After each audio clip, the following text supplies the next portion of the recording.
Ini Nggak baru usah ada dijawab notifnya, deh. Bu. Emang bisa ngerekam kerasa. Oke. Wijidan udah jadi orang tua siswa. Itu mangku anak.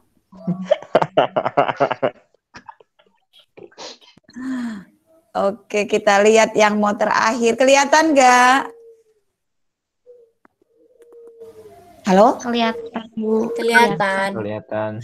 Apa coba yang kelihatan gitu? Yang kelihatan kerudung. Jurnal penutup dan jurnal pembalik. Penutup. Oke, gini ya ceritanya ya. Jadi kita sampai di ujung dari siklus akuntansi. Sebenarnya siklus akuntansi perusahaan jasa juga ada jurnal penutup dan jurnal pembaliknya. Tapi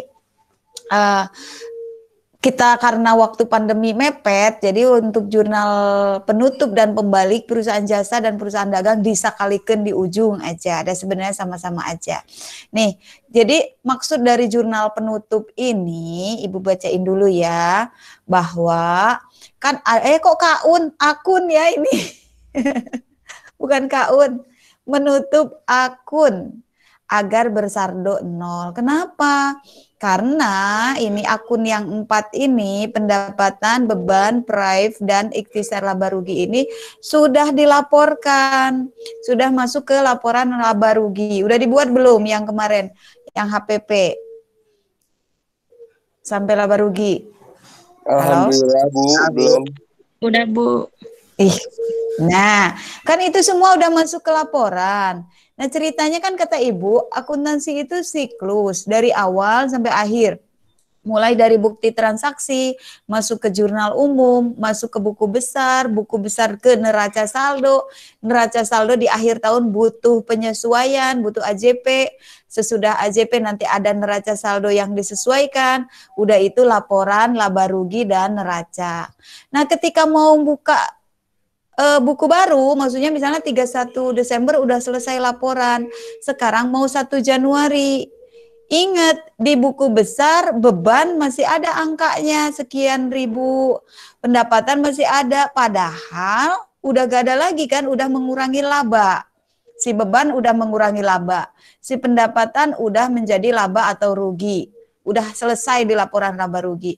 Nah, sehingga untuk buka buku tahun berikutnya, angka prive itu ya, angka beban, angka pendapatan itu sebenarnya udah nggak ada kan, harus 0. Ketika kita buka buku baru di 1 Januari, pendapatan kan udah nggak ada, udah jadi laba, nggak perlu ada lagi di neraca berikutnya. Demikian juga akun beban. Masa ujuk-ujuk pas buka 1 Januari beban sudah ada sekian, padahal belum bayar apa-apa. Sehingga akun ini harus dinolkan. Nah, untuk menolkannya tinggal dibalik aja sih. Kalau perusahaan jasa kan pendapatan. Pendapatan harusnya posisi di kredit. Dijadikan di debit, udah masuk ikhtisar laba rugi. Ini juga penjualan, retur pembelian, dan potongan pembelian lihat di neraca. Posisinya di kredit. Dijadikan debit. Supaya nanti ketika masuk ke buku besar penjualan nih, jurnal ini, masukin ke buku besar penjualan di tahun yang baru, penjualan jadi 0, mulai dari awal lagi. Kan buku baru. Ngerti gak maksudnya?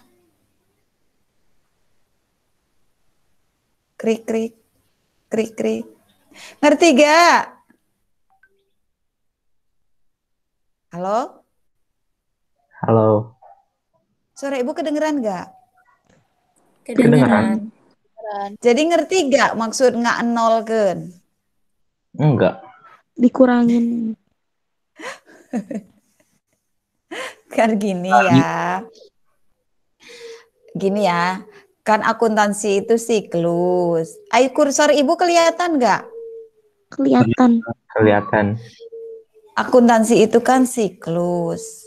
Dari awal bukti transaksi, makanya akuntansi itu kalau nggak ngerti dari awal sampai akhir bingung jadinya.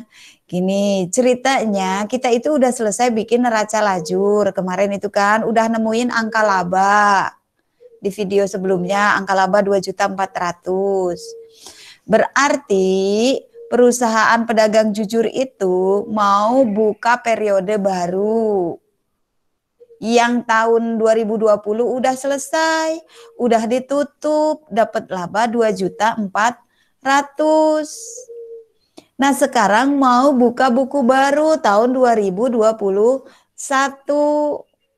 2021, apakah beban udah ada, ujuk-ujuk ada di neraca? Nggak boleh ada kan, karena kan baru mau mulai Januarinya juga. Prive juga di neraca nggak ada, udah harus hilang. Masa sudah ada datanya? Kan belum ngambil uangnya untuk 2021 teh. Maka akun yang 4 ini yang di 2020 ada, tetapi sudah dilaporkan, memerlukan jurnal penutup. Intinya mah supaya nanti di buku yang baru, periode baru 2021, angka penjualan mulai dari 0 lagi di Januari 2021 teh. Gitu, ngerti? Ngerti, Bu. Nah, yang ngerti nanti doang. Yang lain?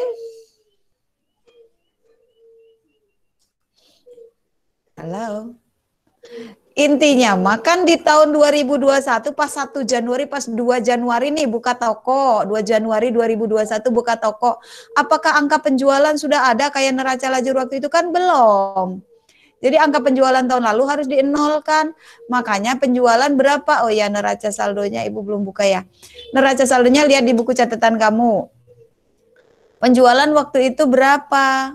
Ada di kredit kan, pindahkan angkanya ke debit. Gitu, supaya 0 gitu aja. Kalau perusahaan jasa, nggak ada penjualan kan, tapi pendapatan jasa misalnya sewa apa dulu teh ya, jasa antar jemput anak TK misalnya, atau pendapatan sewa gedung, pendapatan sewa kos-kosan. Nah, udah aja pendapatannya di debit, ikhtisar laba rugi di kredit, gitu aja jurnal penutup itu. Tinggal masukin aja angkanya, cuma kalau Prive posisinya di debit, tinggal sekarang posisinya di kredit. Ini angka Prive di sini. Modal berkurang sesuai dengan angka Prive.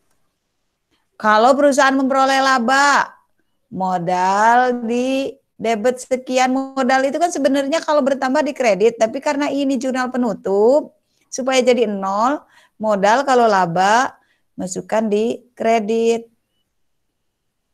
Ikhtisar laba rugi masuk ke di debit semuanya. Jadi si akun penutup itu lawannya itu semuanya ikhtisar laba rugi. Apa ya kok lawannya ya namanya? Pasangannya adalah ikhtisar laba rugi. Gitu aja. Tinggal dibalikin aja. Posisi di neraca penjualan itu di kredit, maka jurnal penutup posisi penjualan di debit. Kalau gitu angka ikhtisar laba rugi ini yang mana? Ini di jumlah ini jumlah taruh sini. Mau satu-satu juga boleh. Penjualan debit sekian, ikhtisar laba rugi, kredit, samakan angkanya dengan penjualan. Retur pembelian. Di neraca lihat angkanya berapa, posisinya kredit, di jurnal penutup pindah ke posisi debit. Pasangannya ikhtisar laba rugi. Boleh kalau mau satu-satu. Nanti filenya Ibu bagikan.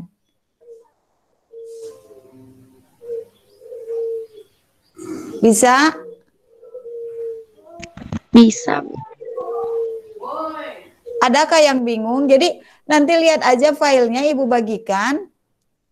Dan kamu ikuti langkah-langkahnya untuk perusahaan pedagang jujur yang terakhir itu. Ya? Siap, Bu. Baik. Ada pertanyaan nggak?